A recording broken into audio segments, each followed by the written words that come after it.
Hey you komika, welcome to PPK Bacerita. Heyo komika, Heyo, welcome to podcast PPK Bacerita. Kembali lagi bersama Kak Julio dengan dan partner saya Kak. Kia. Oke, hari ini orang mau bahas tentang game. Kalau dari Kia sendiri, kalau Bacerita game ini, Kia jago main game apa? Oh, kalau game sih akhir-akhir ini sering main PUBG. Kalau bosan main Mobile Legends sih, Kak. Oh, jadi itu 2 game Kang. Iya. Memang lagi top sih dari 2 tahun terakhir ini 2 game itu. PUBG sama Mobile Legends. Itu nggak memandang usia sih, bahkan nggak memandang gender dan banyak yang bermain.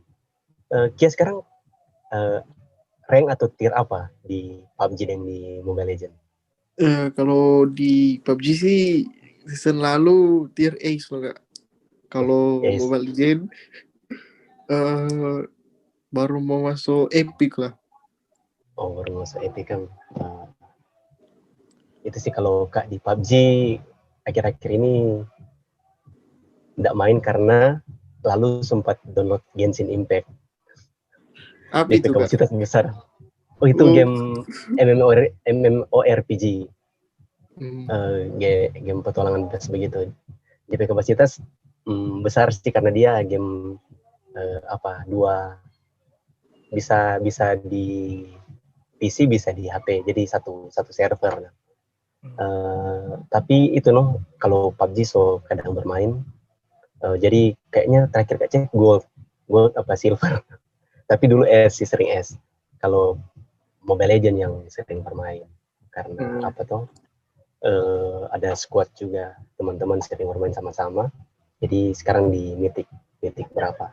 Mythic 3 kalau nggak salah ya, Mythic 3. Kalau Kia sendiri bermain game dari kapan? Kalau main game sih dari kelas SMA kelas 1 lah. Kalau main PUBG sih, Kak. Oh, main PUBG. Iya. Kalau main game yang lain, maksudnya nggak terbatas dari PUBG dengan dari kapan? Semenjak SMA sih lebih sering main PUBG begitu loh. Ada game lain cuman paling selingan begitu loh, Kak. Selingan. Kalau Kak sih dari kecil sih, sering bermain game dari masih Sega, PS1, PS2, PS3, PS4. Kalau di game-game begitu lebih ke game-game arcade sama multiplayer yang kayak FIFA, multiplayer sport begitu. Tapi untuk yang sekarang memang lebih banyak game mobile karena lebih fleksibel itu, bisa di mana saja, bisa kapan saja. Itu deh Kak. Itu kok DP unggulan kalau mobile dengan yang dulu kan kalau misalnya PlayStation begitu kan ribet lah itu Kak. Maksudnya mau cucu dulu atau mau apa. Dan kalau mobile kan langsung begitu.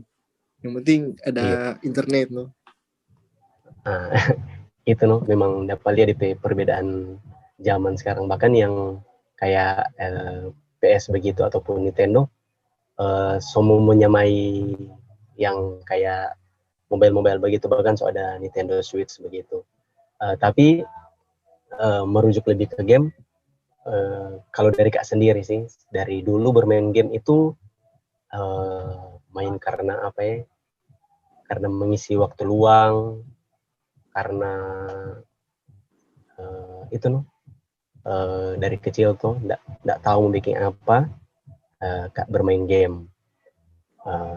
Bahkan Kak pernah kecanduan bermain game itu dari Kak SMP sampai SMA itu nggak pandang waktunya bermain game.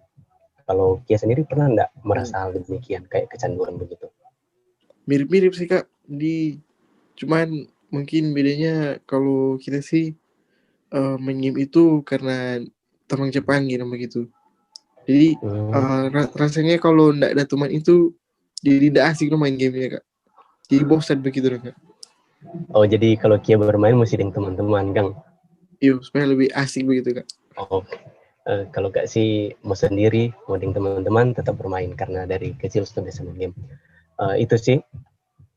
Untuk sekarang orang mau bercerita tentang game ini.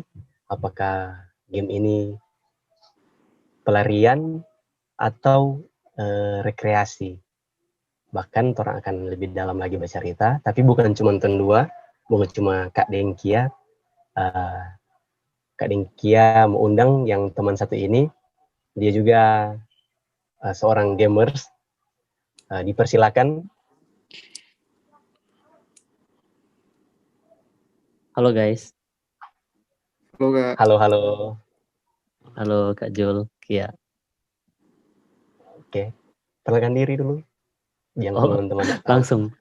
Oke. Perkenalkan. Saya Piring Pandey. Saya adalah seorang gamer sejati. Sejak kecil telah bermain game. Mungkin lahir langsung main game. Enggak lah. Mungkin kurang lebih seperti itu. Nggak beli game kong dapat peer tuh ini. Enggak lah. Oke. Tadi Kak Dengkia sempat bercerita sedikit tentang game, bahkan apa yang sedang Kak Dengkia bermain akhir-akhir ini. Untuk peer, karena Kak Dengkia merasa sepi dan butuh orang yang mungkin lebih mempersiapkan diri membahas tentang game. Untuk peer, Kak mau bertanya sih ini. Peer pernah enggak merasa kayak yang tadi Kak sempat tanya ke Kia, merasa kecanduan dalam bermain game? Kalau Peer pernah, kan itu pernah berarti sudah melewati tahap itu. Bagaimana orang menguasai diri untuk bisa lepas dari itu? Kalau bicara pernah atau enggak kecanduan game, namanya gamers, kayaknya terlalu mustahil kalau enggak kecanduan main game. Itu pastilah ya. Jadi ada masa-masa di mana Peer tujuan ke sekolah itu pokoknya pulang ya main game. Jadi waktu ingat sekali SD itu game pertama paling main cuma main PS1, PS2. Tuh SD itu masa PS1, PS2. Jadi bisa main sendiri, bisa main dengan teman-teman. Baru ingat SMP, mulai kenal game PC. Tahunnya game PC itu Dota. Dota itu bikin Pierre sangat kecanduan waktu SMP itu. Sempat ada cita-cita menjadi pro player, cuma untungnya enggak keterusan. Jadi syukurnya enggak terus. Jadi itu pergi sekolah, pulang langsung ke warnet. Main di warnet sampai seumpama malam baru pulang. Syukurnya masih ingat rumah ya. Syukurnya masih ingat rumah. Yang pasti kecanduan ini Pierre rasakan sampai di titik Pierre masuk SMA. Di jenjang SMA mulai menurun PRP,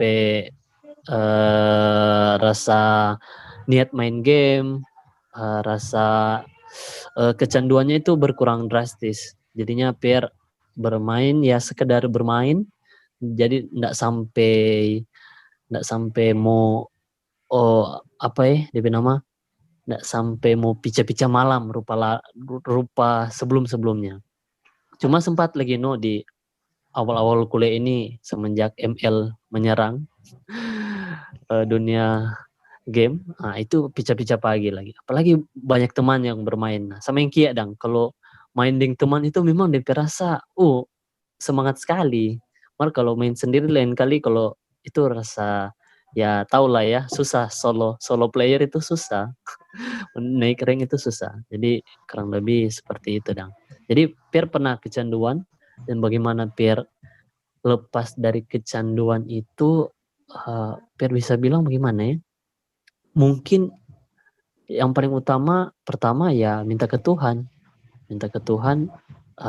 Pierre enggak mau terus-terusan ada di rasa kecanduan main game ini. Dan yang kedua itu orang mesti perbanyak aktivitas di luar rumah, perbanyak teman, Jadi nongkrong itu enggak salah. Jadi ya mau berteman, itu mengisi waktu. Jadi DP inti mengisi waktu daripada main game. Mending orang ikut ekstrakurikuler mungkin, orang main futsal mungkin teman-teman, main bulu tangkis dan sebagainya, itu akan sangat membantu sih. Mungkin itu yang bisa Pierre bagikan. Thank you. Oh, Kak, boleh mau bertanya ini? Kalau menurut Ya, Kak, tanya apa? ciri-ciri orang kecanduan main game itu bagaimana sih, Kak? Ciri-ciri, jadi kalau ciri-ciri kecanduan main game, Kak bisa bilang yang pasti satu, dia itu ndak terkendali. Ndak terkendalinya itu maksudnya jam makan dia pakai for main game, jam tidur dia pakai for main game. Nah, rupa begitu dang. Jadinya so ndak terkontrol DP jam, so rusak dang DP pola hidup. Sedangkan dia cuma memikirkan game terus. Kau punya itu beberapa teman yang memang cuma berkurung di kamar, cuma keluar kalau mau ambil makan, ambil minum, kalau enggak pergi WC. Syukur-syukur kalau di WC di luar kamar. Kalau dalam kamar memang hampir enggak keluar-keluar. Jadi cuma di kamar terus. Itu salah satu. Baru yang kedua bisa kasih contoh, misalnya dia sudah memprioritaskan hal lain dibandingkan DP game. Jadi contoh misalnya DP keluarga ajak mungkin keluar gitu, cuma karena dia fokus main Dota, misalnya Dota zaman-zaman dulu ya, dan Dota, akhirnya dia lebih memilih untuk ya bermain game juga di rumah, atau daripada keluar, jadi mending main game. Jadinya sekalian merusak DP sisi sosialnya, sisi interaksi dengan orang. Nah, itu merusak dan DP sisi bagian itu. Hal lainnya misalnya tanda ciri-ciri kecanduan itu misalnya selama 12 bulan, ini yang Kak baca ya di sebuah artikel. Selama 12 bulan kalau dia terus-terusan seperti itu, mengurung diri, kurang beraktivitas di luar rumah, itu berarti dia semua masuk pada fase gangguan mental. Nah, itu yang sebahaya 12 bulan loh. Jadi itu sudah standarnya dari WHO. Kalau 12 bulan itu sebatas seorang, entah anak, pemuda, remaja, ataupun mungkin setua yang senior, sama kalau dia 12 bulan begitu terus, bisa-bisa dia masuk fase frustasi, bahkan gangguan mental. Itu sih yang bisa bagikan. Oke, ya so jelas sih tadi apa yang Kak tanyakan, apa yang Kia tanyakan, bahkan apa yang dijawab ataupun dipaparkan oleh teman kita Pierre itu sangat jelas. Jadi nggak salah sih orang bermain game, tapi orang harus kendalikan tompe diri dan orang harus tahu tompe batasan itu seperti apa. Jadi orang harus tahu tadi ciri-ciri, ternyata ini so kecanduan, harus masih diri dengan pengendalian diri. Tadi tuh bermain itu kreasi atau karya. Nah, dari apa yang saya paparkan tadi, orang bisa ini bermain game, pelarian, rekreasi. Jadi ketika orang hanya untuk waktu kosong dan tidak bisa melakukan hal lain selain orang bermain game, lupa, orang sudah bisa apa-apa ini. Daripada orang melakukan hal yang negatif, ya bisa jadi orang isi dengan waktu bermain game, tapi bukan untuk kelebihan. Kak punya pengalaman pribadi dulu waktu Kak masih berjuang dari Kak kelas 2 SMK kalau nggak salah. Iya, kalau nggak salah ingat itu Kak, waktu awal-awal KTB, Kak berjuang dengan dosa pribadi, yaitu nonton video porno. Kak cara untuk menghindari itu, dan satu hal yang menolong itu lewat bermain game sih, itu jujur. Salah satu hal yang menolong Kak untuk terlepas dari kecanduan hal yang nonton video porno tadi. Tapi bukan untuk jadi kecanduan di game juga. Nah, itu hanya bentuk untuk kayak treatment melepaskan diri dari dosa pribadi tadi. Nah, itu kembali lagi jangan, ya ini bukan melarang, tapi kayak teman tadi, teman Pierre bukakan tentang apa ini, ya game itu ada batas-batasnya, dan nggak salah bermain, tapi jangan sampai kelebihan. Dan itu karena Tuhan tahu segala sesuatu yang berlebihan itu sangat tidak baik, dan bahkan bisa merusak lingkungannya orang, bahkan relasinya orang dengan yang lain, bahkan dengan dompet diri. Karena Kak baca di berita itu ada yang meninggal karena bermain game terus, no life, dan kalau anak gamers bilang no lab. Jadi DP satu hari, bukan satu hari full sih, DP keseharian itu dia bermain game terus dan dia hanya makan, tidak tidur. Akhirnya dia meninggal dunia. Itu kalau nggak salah di Korea apa, Jepang apa, Cina. Nah itu sih, jadi kalau dari yang Kak tangkap itu, ya segala sesuatu yang berlebihan itu tidak baik, no. Dan itu sih yang masalah, apakah orang bermain game untuk memuaskan diri atau hanya untuk mengisi rekreasi orang. Ya itu sih yang akan orang bicarakan lebih dalam lagi dan akan ditanyakan juga ke Pierre. Tapi ada satu sih yang Kak mau mau bilang juga. Saking berkembangnya zaman, tidak menutup kemungkinan, karena sekarang ada profesi baru tuh, kayak jadi jadi gamers e-sport, jadi atlet e-sport. Itu kan DP basic seorang gamers tuh. Nah, kalau Kak mau tanya, kalau menurut Pierre yang tadi, yang sempat bercita-cita menjadi seorang gamers profesional lewat itu sih, atlet e-sport, melihat bagaimana untuk kondisi e-sport ini, apakah baik untuk ditekuni atau bagaimana? Itu lagi isu-isu yang hangat ya. Apakah e-sport ini worth it untuk diperjuangkan? Apakah orang jadi atlet e-sport itu cerah masa depannya?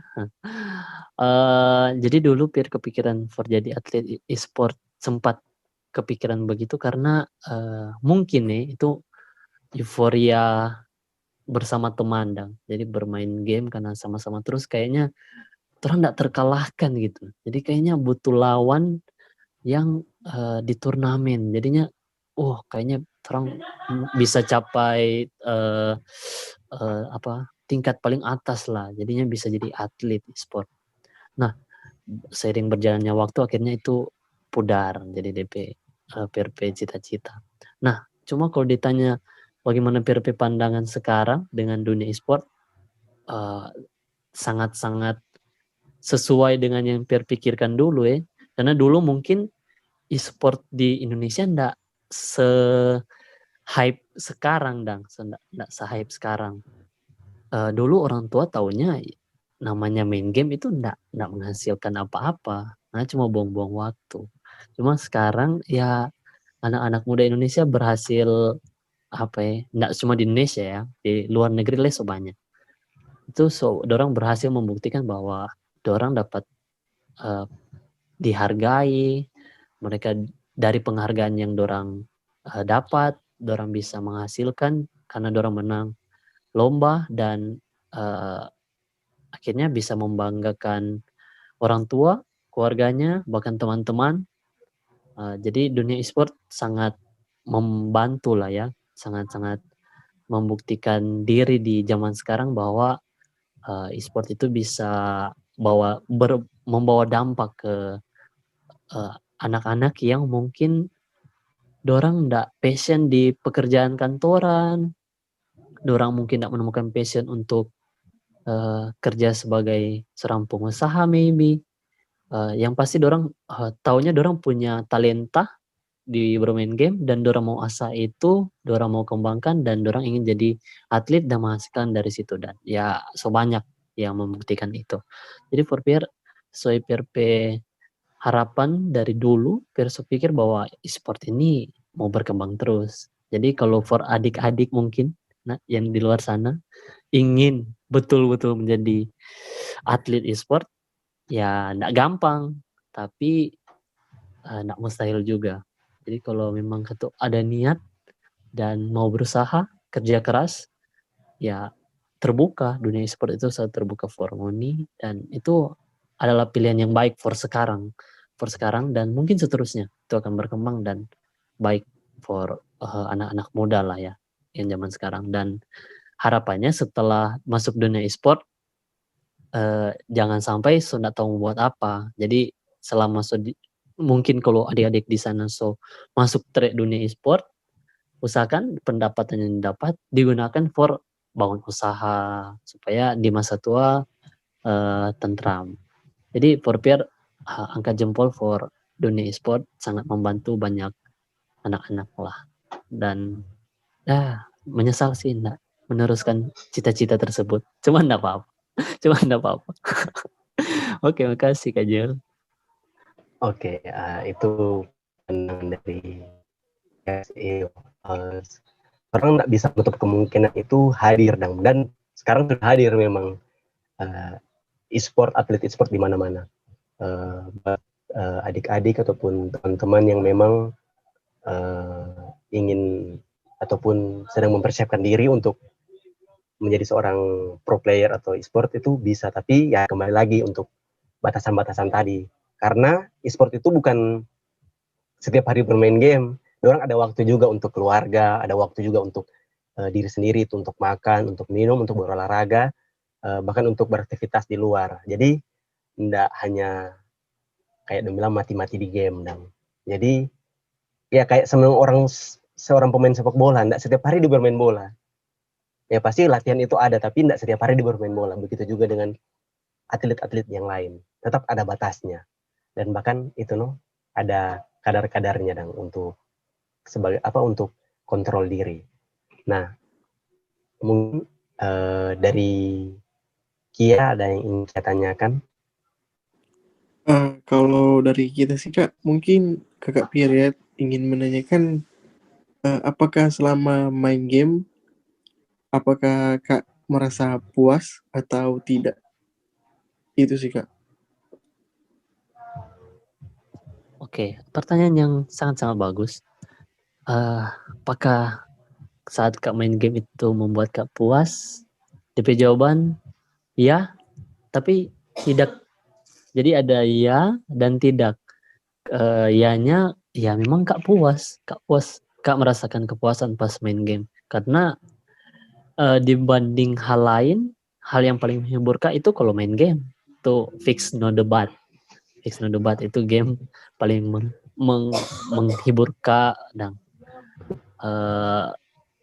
tapi di sisi yang lain ya lain kali Kak kalau terlalu banyak main game, misalnya Kak bermain game misalnya 3 jam, 5 jam, pernah Kak main memang 1 malam Kak main nggak tidur, di akhir main game itu Kak kepikiran, kita main game berjam-jam ini for apa sih? For apa cara bermain game ini? Kayak ya apa yang kita cari-cari sih selama ini? Kayaknya puasnya sesaat saja setelah itu ya hilang. Mungkin itu yang buat Leka jadinya sekarang bersyukurnya mungkin berkurang Kak waktu bermain. Jadi memang Kak bermain cuma saat bosan atau memang ada waktu luang baru Kak bermain. Jadinya Kak bisa bilang bahwa game itu dapat memuaskan orang, tapi DP durasi itu tidak bertahan lama. Jadi Kak bisa bilang memuaskan, tapi di sisi yang satu enggak. Jadi tetap ada kekosongan yang enggak bisa diisi oleh game. Jadi banyak sisi bahkan banyak aspek yang enggak bisa diisi oleh game saja. Jadi orang butuh hal-hal lain di luar sana. Oke, mungkin yang diartikan kata memuaskan dari Pierre lebih ke dapat menghibur Pierre, Kang. Dapat menghibur Pierre dalam waktu yang ya enggak nggak selamanya, tapi hanya beberapa saat, karena Pierre hanya butuh rekreasi sebenarnya, Kang. Betul Kak. Butuh rekreasi. Jadi menyinggung rupa tadi Pierre bilang, game dapat kayak memuaskan, tapi ndak itu dong, masih ada merasa yang kekosongan, dan itu ndak bisa dipuaskan oleh game. Ya, Kak mengutip seperti apa yang dikatakan sama Blaise Pascal, ada ruang yang kosong dalam hati manusia, dan itu nggak bisa diisi ataupun dipuaskan oleh segala sesuatu yang ada di dunia ini, kecuali sama Sang Pencipta sendiri, yaitu Tuhan itu sendiri. Bahkan dibilang lewat Yesus Kristus. Nah, jadi Kak mau tarik dari seperti apa yang dikatakan oleh Blaise Pascal itu.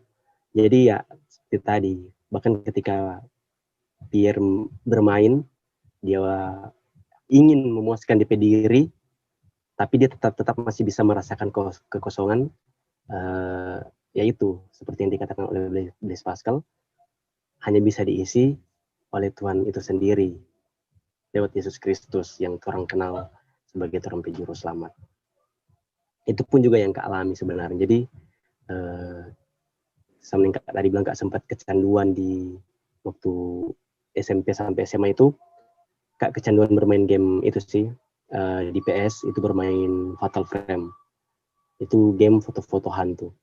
Itu DP series dari 1, 2, 3 sampai Kak cari DP 4, ternyata DP 4 nggak ada, cuma ada di PS4, DP 4. Nah, di PS4, di Xbox, DP seri 4. Itu Kak sangat kecanduan. Dari pulang sekolah Kak langsung bermain. Kak bermain sambil makan, itu sambil bermain. Memang no-lab sekali dong. Sampai nolak. Tapi itu Kak merasa kayak masih ada yang kosong memang. Dan itu nggak bisa terisi oleh apapun yang ada di dunia ini. Bahkan ketika orang memaksakan hal itu untuk diisi, tapi memang DP puzzle itu nggak pas memang. Bukan itu. Karena diciptakan bukan itu untuk dipuaskan. Hanya Sang Pencipta itu sendiri yang bisa memuaskan lewat Yesus Kristus. Nah, itu sih yang bisa juga Kak bagikan pembicaraan tentang game kali ini. Mungkin kalau teman-teman yang mendengar ataupun adik-adik yang mendengar ada yang ingin ditanyakan ataupun ada yang ingin disanggah ataupun ada yang ingin cerita atau berbagi tentang game ataupun keseharian tentang game, itu bisa di-sharingkan ke teman-teman PPK ataupun ke kakak-kakak TPS ataupun lewat komen di video ini nanti akan tayang di YouTube ataupun di Spotify. Nanti akan direspon sama kakak TPS dan teman-teman PPK. Bisa juga di WhatsApp-nya ataupun di IG-nya. Nanti ada DP nomor kontak. Terima kasih untuk Kia, terima kasih juga untuk Pierre yang bisa bergabung bersama-sama sama Kak dengan Kak di malam ini, membahas tentang game. Sangat seru sekali. Ini masih banyak yang bisa dibahas, tapi orang ada batasan-batasannya. Jadi enggak kemungkinan orang bisa bahas lagi.